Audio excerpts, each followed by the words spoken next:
estamos haciendo en los dos, tanto en Facebook como en Instagram, tenemos que hacer un poco de coordinación aquí.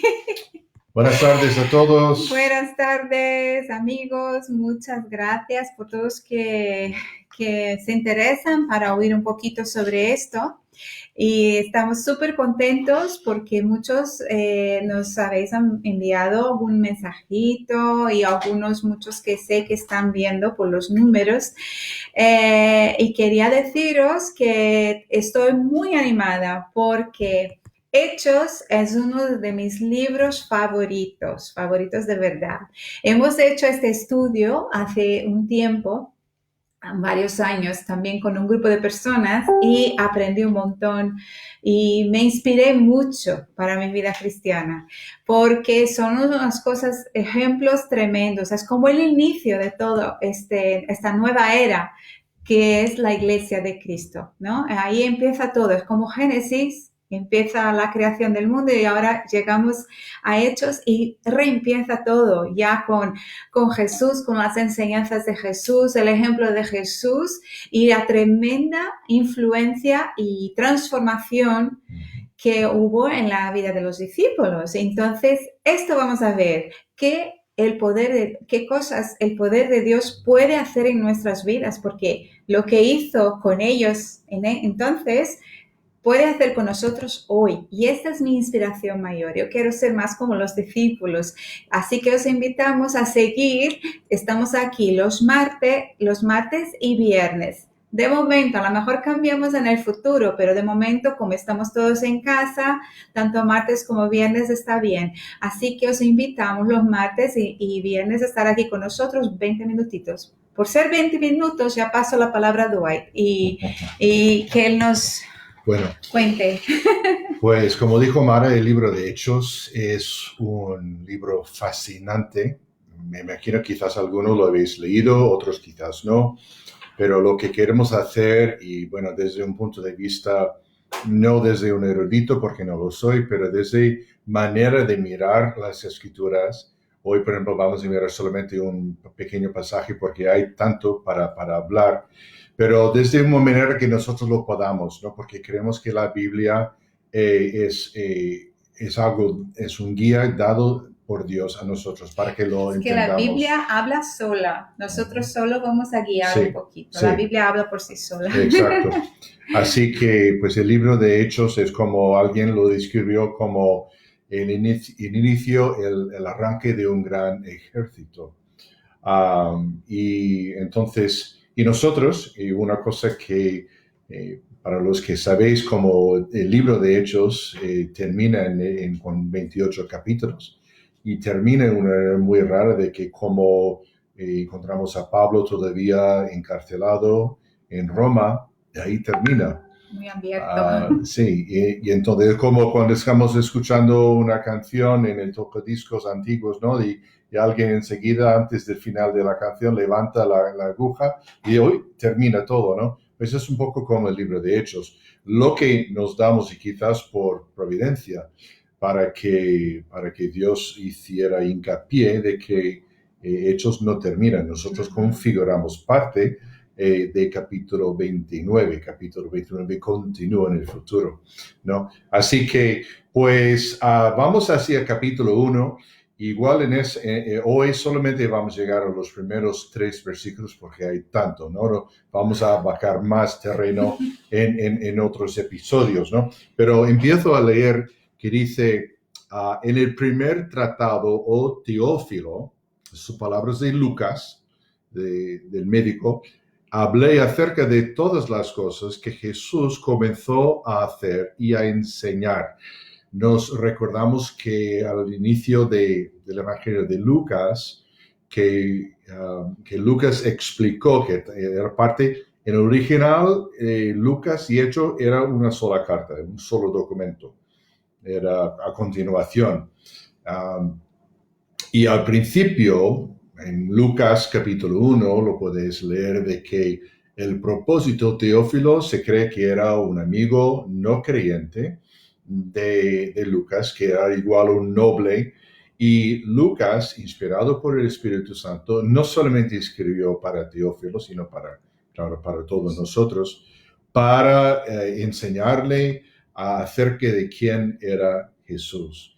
Y lo hace él describe que lo hace con gran esmero, con detalles, buscando, al mismo tiempo, esta combinación casi misteriosa de ser guiado por el Espíritu Santo, escribiendo la Biblia, pero también Lucas averiguó fuentes de información, quería realmente presentar la verdad a este amigo Teófilo, ¿no? Entonces, así, y lo hizo también, pues, para nosotros, ¿no?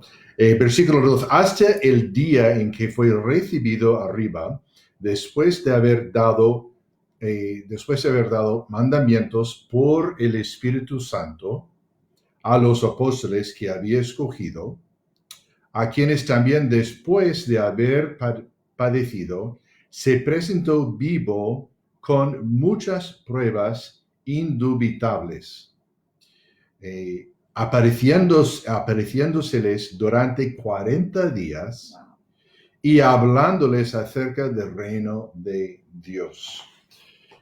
Si me encantaría si pudiéramos imaginar cómo eran aquellos 40 días. Que no es que Jesús estuvo con ellos todos los días, apareció a ellos unos 9 veces durante ese tiempo de este tiempo de cuarentena, de 40 días que no estaban en confinamiento como nosotros. Pero es interesante de cuando pensamos un poco sobre esto, dice que Jesús estaba hablando sobre el reino de Dios. Nosotros no solamente podemos imaginar el contenido de estas charlas. Vaya profesor. Sí.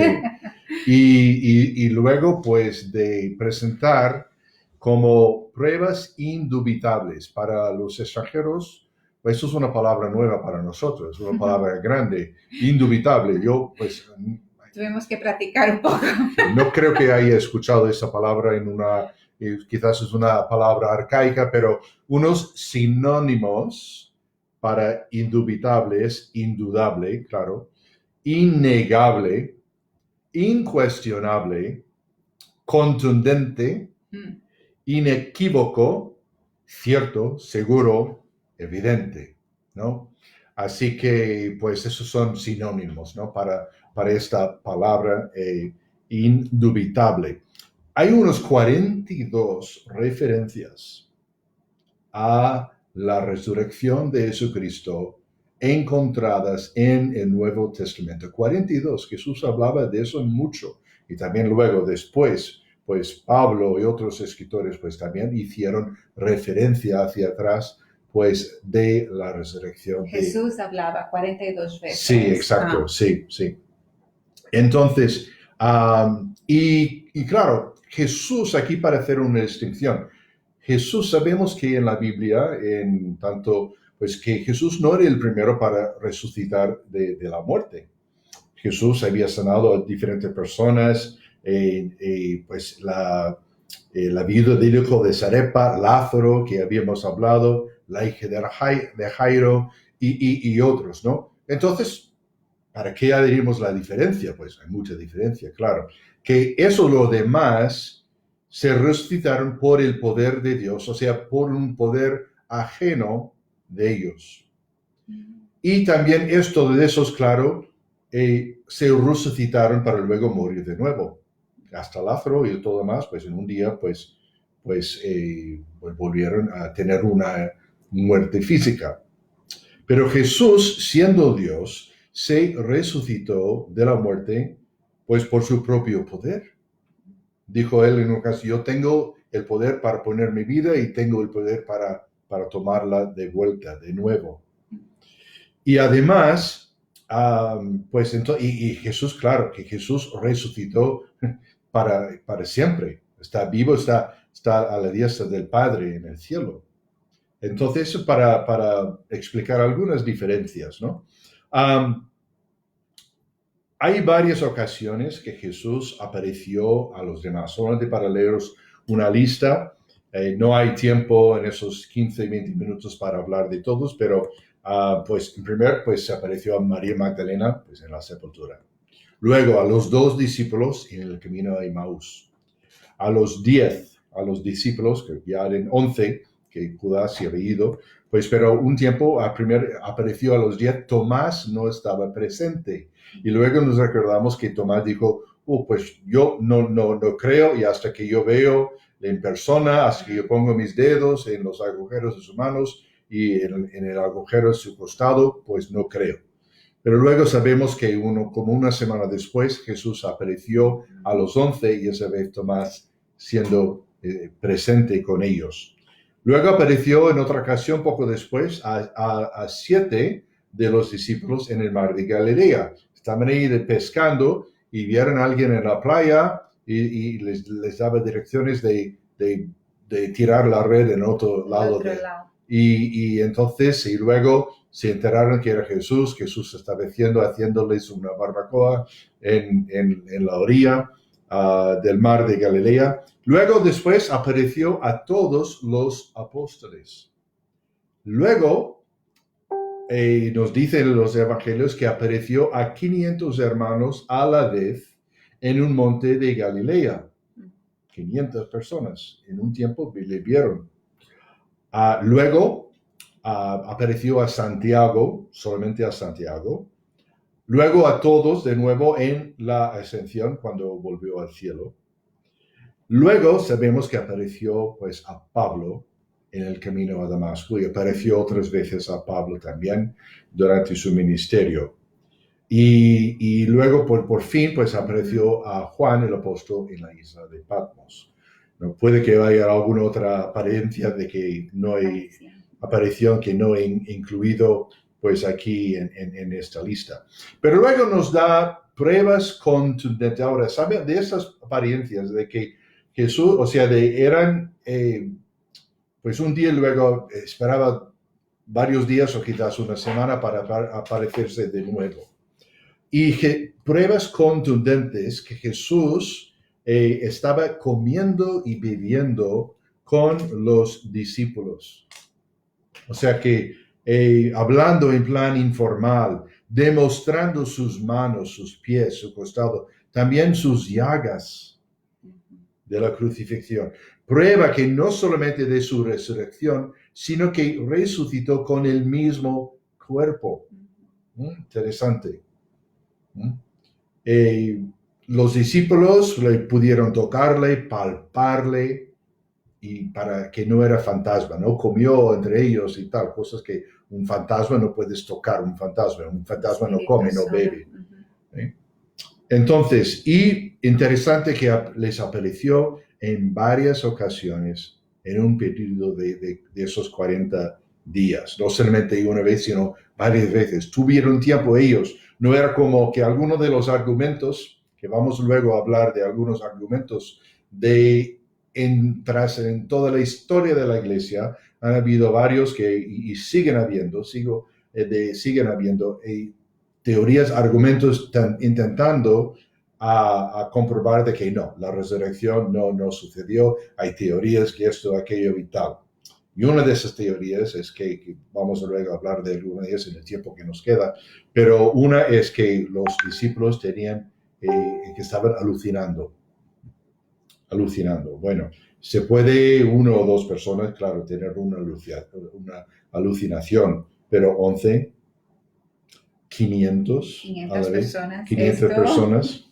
Oye, y también el hecho que Jesús había aparecido pues una vez, luego, no, apareció varias veces. Quiere decir que después de cada vez que Jesús apareció, pues los discípulos tenían días, en algunos casos, de reflejar, de pensar sobre lo que habían visto, ¿no? Y así, que no era una cosa así.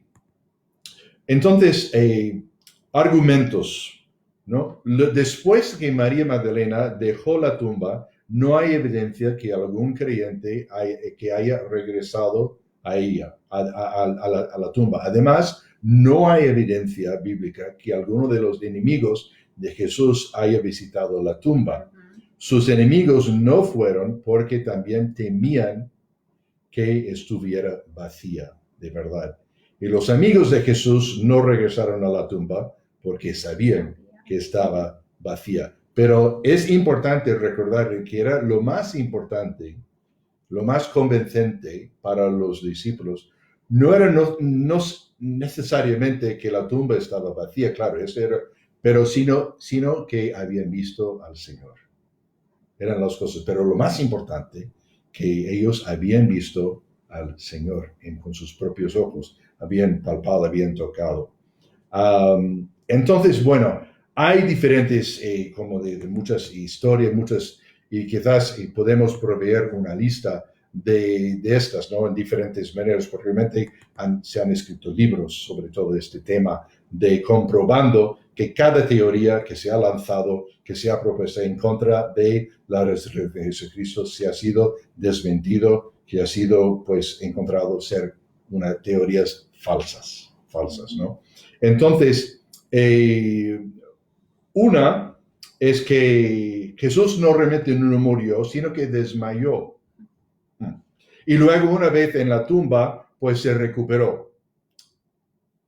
La Escritura nos dice claramente que no es así porque Jesús estaba realmente muerto.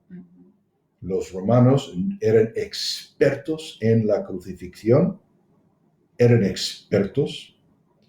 Y entonces normalmente sabemos que tienen la costumbre de romper los huesos o romper las piernas de aquellas víctimas que tardaban mucho tiempo para morir, para que pudieran adelantar su muerte. Pero cuando llegaron a Jesús no rompió sus piernas porque vieron que no, está ya muerto. Y además para comprobarlo, y eso cualquier biólogo, cualquier científico, cualquier médico te dice que al lanzarle, pues la lanza en el costado salió agua y sangre. Y solamente con una persona muerta eso sucede. Si hubiera estado vivo, solamente habría sido sangre. Entonces, otro complemento, se puede desmentir esa teoría totalmente. Otros, entre muchos, no hay tiempo para hablar de todo, pero dice que, bueno, los discípulos robaron su cuerpo y luego hicieron una conspiración para propagar esa idea que había resucitado. Si las autoridades judías romanas querían desmentir esa teoría, solamente tenían que providenciar el cadáver de Jesús para desmentirlo. ¿Y qué motivo tendrían los discípulos para robar? Ellos estaban temerosos de su vida. Tampoco había tiempo para planearlo porque estaban del viernes a mediodía cuando Jesús murió y luego el domingo por la mañana. No había tiempo. Yo creo que estaban demasiado asustados, sí, demasiado dolidos para estar planeando algo como esto. Yo creo, totalmente, mirando de un punto de vista de persona, de ser humano. Totalmente. Entonces, otra comprobación de la resurrección, luego, el denuedo y compromiso de los discípulos. Si Jesús estaba mintiendo de que luego apareció, que no hubiera muerto, sino que todavía era un mentiroso diciendo yo he vuelto de la sepultura y tal. Sabemos eso, eso lejos del carácter de Jesús, ¿no? Pero encima una comprobación, los discípulos, que luego cada de los 11, luego podemos incluir a Pablo y muchos más, pues proclamaron con valentía que Jesús estaba vivo. Esos hombres, una vez cobardes, se transformaron en individuos tan seguros de lo que habían visto, el Jesús resucitado, que estaban dispuestos a ir a su muerte proclamando que Él era el Hijo de Dios y que regresó de la tumba. Y no solamente estaban dispuestos a morir, sino que todos, o sea, fueron ejecutados por su fe. O por algunos crucificados, otros matados por la espada, pero cada uno de esos 11 murieron. Entonces, nos parece un poco raro de que esos darían sus vidas. Si era una mentira, si era una conspiración entre ellos, de que no, bueno, hemos confeccionado esta historia, era una ley. O sea, no, imposible.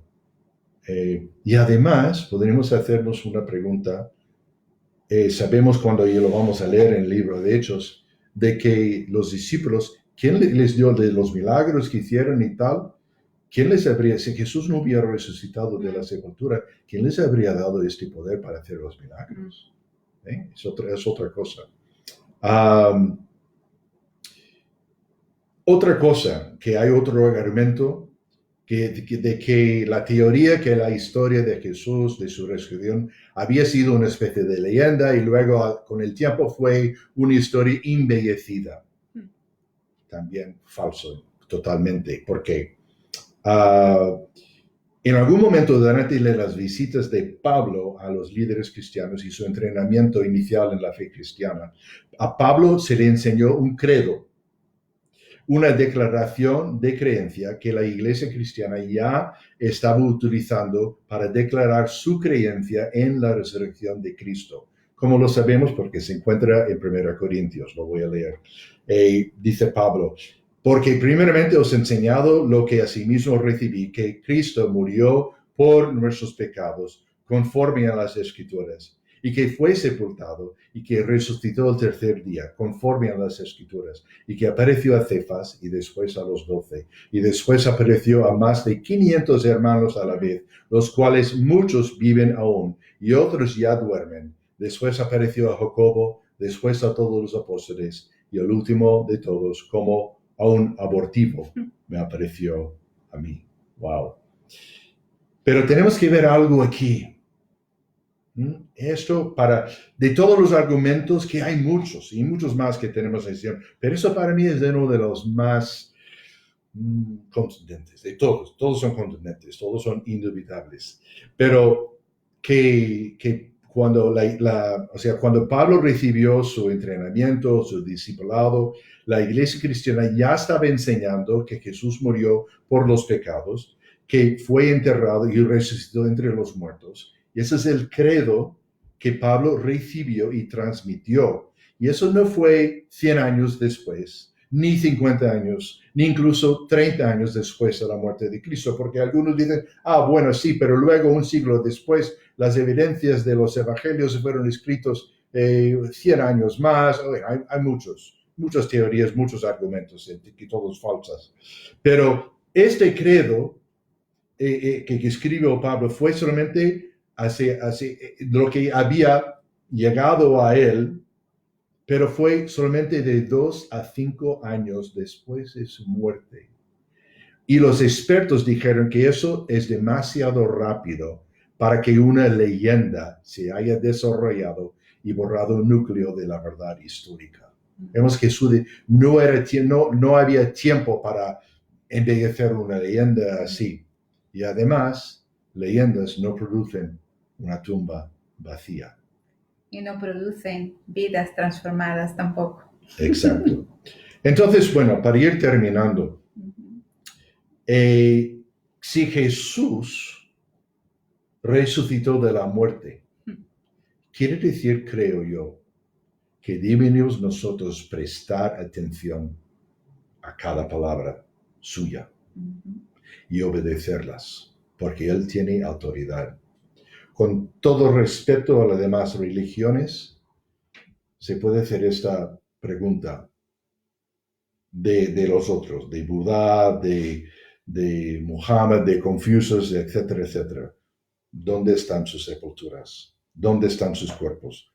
Ahí donde se murieron en su sepultura. Y Jesús, pues no. La tumba está vacía. Max Lucado cuenta esto acerca de esos discípulos, ¿no? Los 11 discípulos aterrorizados se sentaron en una habitación cerrada. El autor describe así: mientras que echamos un vistazo alrededor de la habitación, no los tomaríamos por ser un grupo de tíos que están a punto de encender el caldero de la historia. Sin educación, confundidos, manos callosas, acentos muy cerrados, pocas etiquetas sociales, conocimiento muy limitado del mundo, ningún dinero, liderazgo muy indefinido. Y a continuación, No, cuando miramos a esta tripulación abigarrada, en ninguna manera haríamos muchas apuestas sobre su futuro. Pero algo acontece, algo sucede a un hombre cuando testifica que alguien ha resucitado de la muerte. Pues pensemos en esto. Es importante que dice Pablo, que si Jesús no hubiera resucitado de la muerte, en vano creemos. Es la piedra fundamental de toda nuestra fe.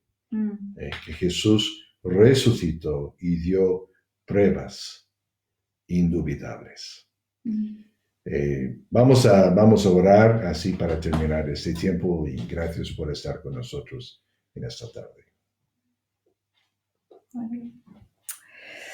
Gracias, Jesús. Gracias porque tú moriste en la cruz por mis pecados. Pero ahí no te quedaste, Señor, en tu tumba. Tú has resucitado. Y hoy, por elección mía, Señor, tú vives en mi corazón. Gracias, Jesús, porque continúa transformando vidas, que continúa tu poder, continúa disponible al que viene a ti. Gracias, Señor, porque nos ofrece salvación en esta vida abundante y vida eterna contigo, después de la muerte. Contigo hay esperanza para el futuro. Te pido, Señor, que cada persona que esté oyendo pueda evaluar su vida. ¿A dónde está? ¿Estás escuchando la voz de Cristo o no? Señor, en nombre de Jesús te pido por libertación y salvación. Escucha, Señor, cada una de nuestras preguntas que tenemos en nuestras mentes, Señor, y contéstalas con tu poder. Te pido, Señor, que tú puedas trabajar en nuestros corazones. En el nombre de Jesús. Amén.